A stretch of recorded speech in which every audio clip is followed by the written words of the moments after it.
cryptocurrency justified the expense to build something that no one would otherwise build. These things can run 24/7, making cryptocurrency. It's amazing. That's the modern miracle. We want to grow 10 times larger than we are now, and we can do it here, or we can do it somewhere, but we're going to do it. Because at the end of the day, smart money always wins. This area can be the new Silicon Valley.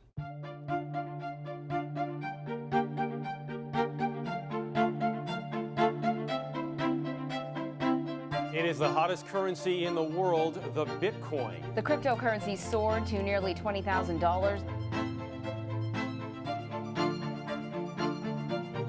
One of the biggest names in Silicon Valley is reportedly placing a big bet on a popular digital currency.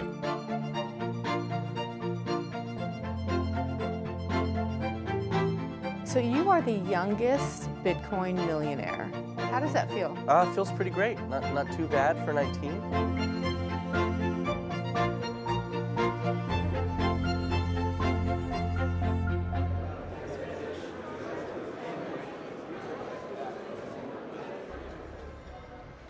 We all know that cryptocurrencies are the world's newest asset.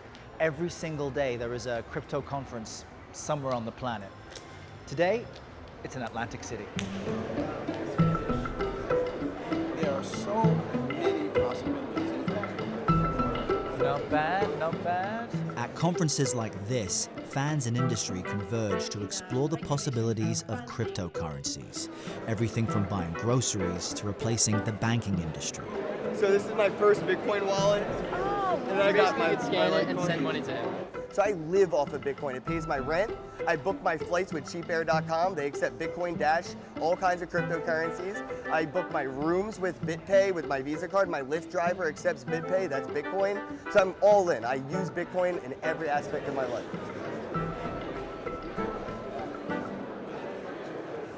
Can I check it out? Please. Let's see.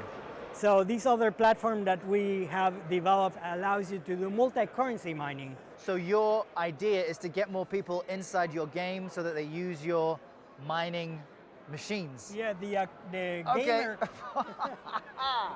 And why is mining something you've gotten into? Why is it important to you? To me, mining and the possibility of creating additional sources of income, passive income, is quite interesting from an investment standpoint. Boom!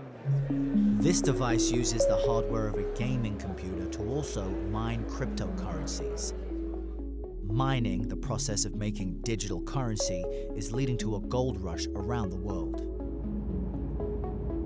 I'm driving into a small town about 3 hours east of Seattle called Wenatchee, and as its apple-shaped sign shows, it's known as the apple capital of the world. There are rolling hills of apple orchards here because it's been a huge industry. With an economy tied to a stable fruit industry, Wenatchee has a slow pace of life, and the 40,000 who call it home have seen little change here over the years. But recently, a new industry began surfacing. The changes came quickly.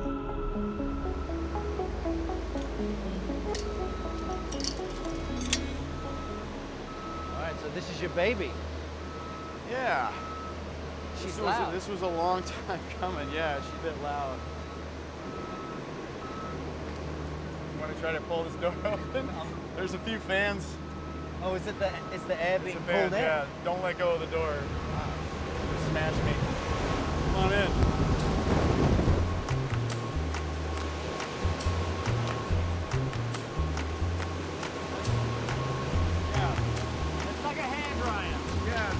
Every one of these things is like a 1,000-watt hair dryer.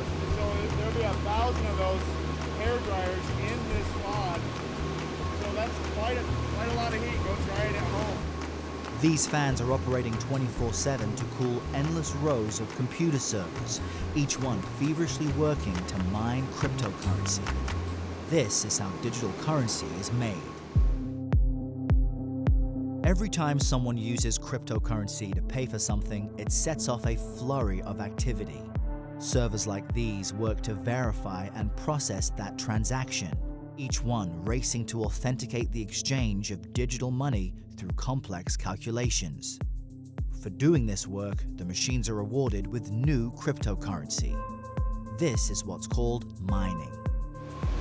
So each of these small machines is making you roughly $1,500 worth of Bitcoin every year. every year. Yeah. This entire wall is the future, according to you. Future of money, right here. Today, Dave's machines are essentially printing money.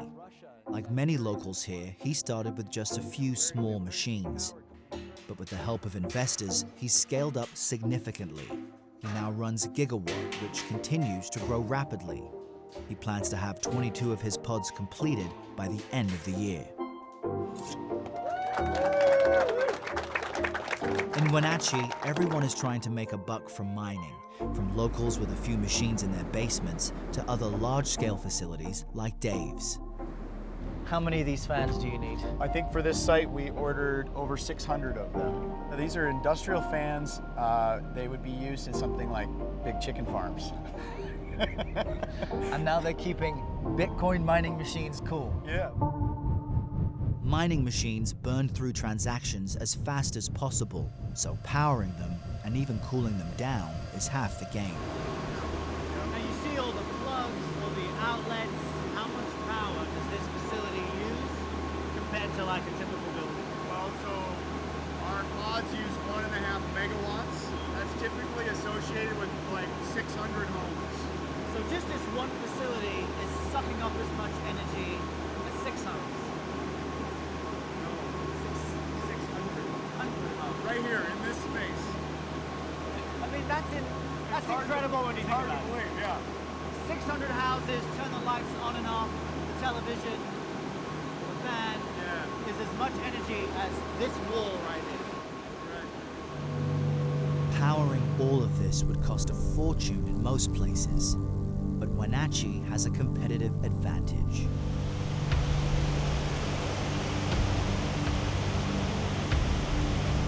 The Columbia River. This is pretty incredible to see up close, and this is the exact reason so many crypto mining enthusiasts want to be here. Cheap hydroelectric power. Steve Wright manages the public utility, which runs 2 dams on the Columbia River, providing cheap power to the county and beyond. This region provides power for much of the western U.S. What we have seen more recently are industries like cryptocurrency that have come to the region for the same reasons that aluminum came here. Low cost, reliable electricity. We had a bunch of storage containers that people were trucking in on the back of trucks. They would set them up, they would have racks of computers inside of it, and they would ask, where are the jumper cables so I can hook up to the power system? We have requests for service that would double the usage here in the county. And we're trying to figure out, how are we going to deal with that and what the implications would be for the people who live here.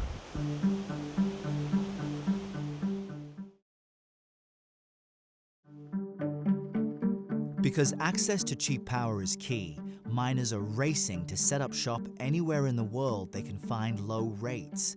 Cold climates are also preferred to help reduce cooling costs. But the race for cheap power is not without problems. Andrew Wendell, customer service director for the utility, showed me why the concern is more than simply not having enough power. So I can already hear the hum. Yeah. This is the Bitcoin mining operation underway. Yeah. So a miner, if they had the energy source, could literally set up anywhere in town. Would you want to live next to one of these? Yeah, it's an eyesore. It looks more like something out of the Mad Max movie. Yeah. Not just the aesthetics, but also the noise. There's a lot of noise. They really do belong in an industrial setting. This has been popping up all over town. This is popping up, and it gives us a bit of a concern because quite literally, you could have a tractor trailer come in and load this thing up and move it out literally overnight. And so it just begs the question from a utility who's providing and building the infrastructure to support these, how long is our investment? When we build those, we're building them for 40, 50, 60 years. This doesn't look like that long term. Not only is Andrew worried about miners abandoning Wenatchee and leaving behind expensive new power connections, but some mining setups also test the very limits of that infrastructure. But put your hand on the back here and feel how hot that is.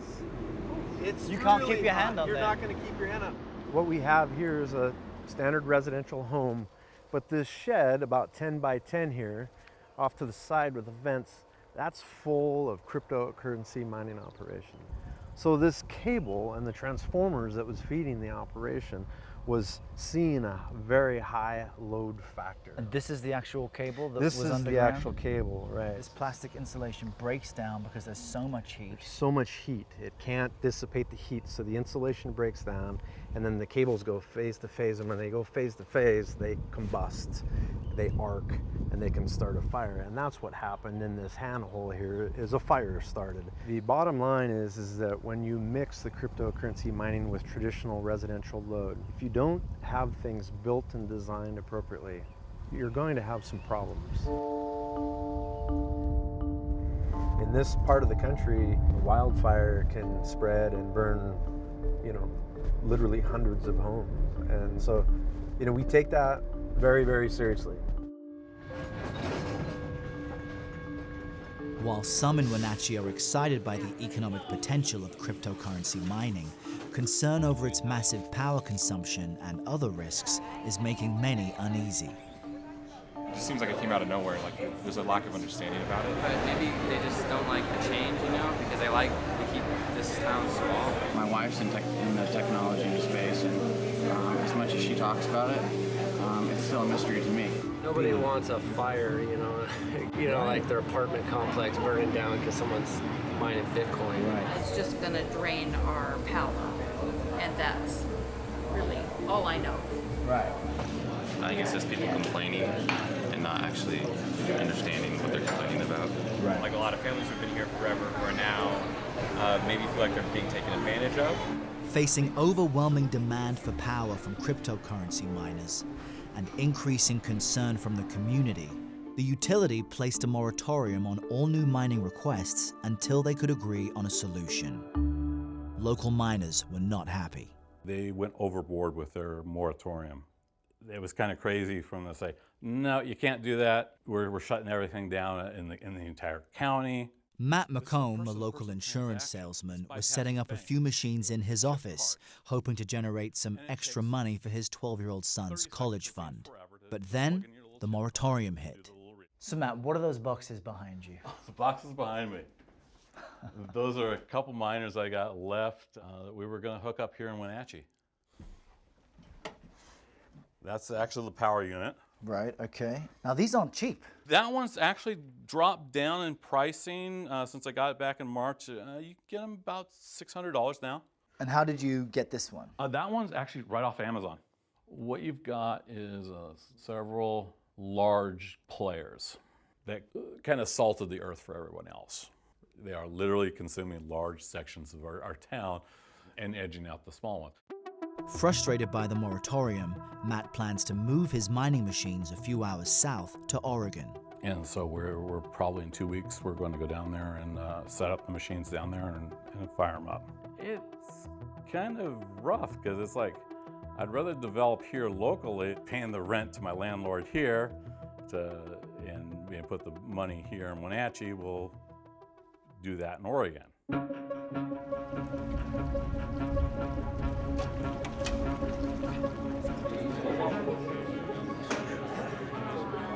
In August, the utility held a public hearing for input on the moratorium and the future of mining in Wenatchee. We're here to listen. This is a public hearing. Remember to keep your comments just to 3 minutes. Be courteous, let others have an opportunity at the microphone. So with that, I'd like to open it up to public comment. And read a lot about what Bitcoin operators want and what Bitcoin is doing for them. I'm not hearing that it's doing anything much for us. This is a take, not a give. Today that Starbucks is going to start accepting Bitcoin for coffee. Could provide jobs for people right here. Ask you guys to consider the very small operations that are existing here in town. A large rate increase would drastically affect our business, putting some of us out. All these people are wanting more energy, more electricity, and they are piggybacking on precious water. Cryptocurrency is very controversial. Obviously, that's why we're all here. Here's a way they can create an additional income for their family right here in Wenatchee, right in the valley. And that is huge. This won't be the last time you talk about cryptocurrency. Let's maximize opportunity for economic development. Thank you very much. Well, thank you all for coming today. We appreciate it.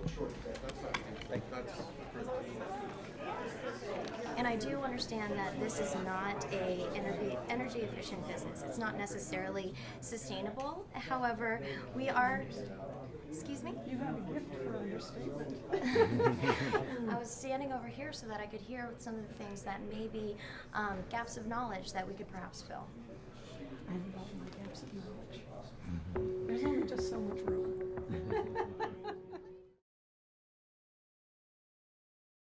Much of the concern about cryptocurrency mining is its volatility. With prices soaring one day and crashing the next, many worry the entire market could collapse. Follow me this way. But advocates say they are missing the big picture, a growing industry that's much larger than cryptocurrency mining.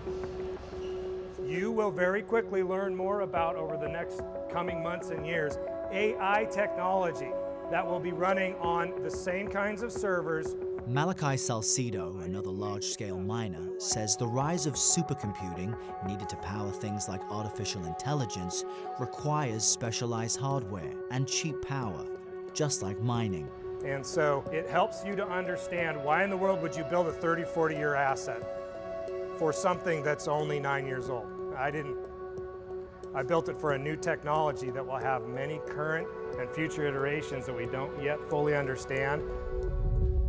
Our infrastructure play has land and power that's very valuable for multiple uses, even if crypto blows up and becomes nothing. How hard is it to tell that to the elderly farmers up and down the river? Difficult. You're gambling and you're banking on the best case scenario. If there was no downside risk protection, I would agree I'd be gambling. But the demand internationally for power and networking, for computing space, it's rising so rapidly that I'm very comfortable there will be demand for our locations, even if crypto doesn't become the market it could. As a Wenatchee native, Malachi wants to see his town benefit from this new industry. But for now, he must expand elsewhere. Our strategic goal is 500 megawatts within the next 5 years and 5 to 10% of the global network. We are currently negotiating developments in northern Idaho, northern Oregon, and northern central California. Our choice is whether or not to happen here.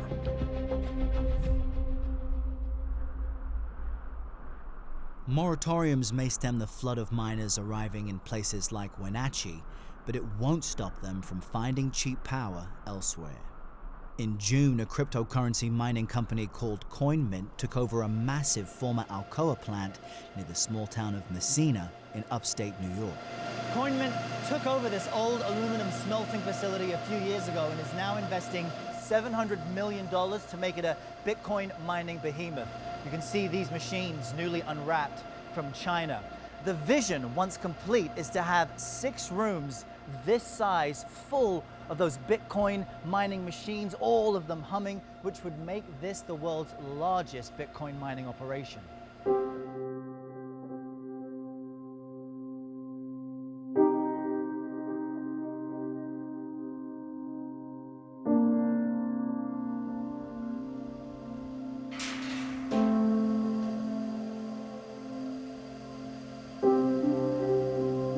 Cryptocurrency justified the expense to build something that no one would otherwise build. And anytime we need to, we can switch them to another application of computing, to do supercomputing, and charge that as a service and then switch back. That's where we're headed, to be able to deliver services using all this compute. Supercomputing, AI, can be the new export. And this area can be the new Silicon Valley of supercomputing, AI, if they want it to be. And there are people in this valley who desperately don't want that to go away, and there are people in this valley who don't care. So you're confident that you will grow, you're just concerned that it will be elsewhere because Wenatchee blinked at a critical moment. That's exactly right.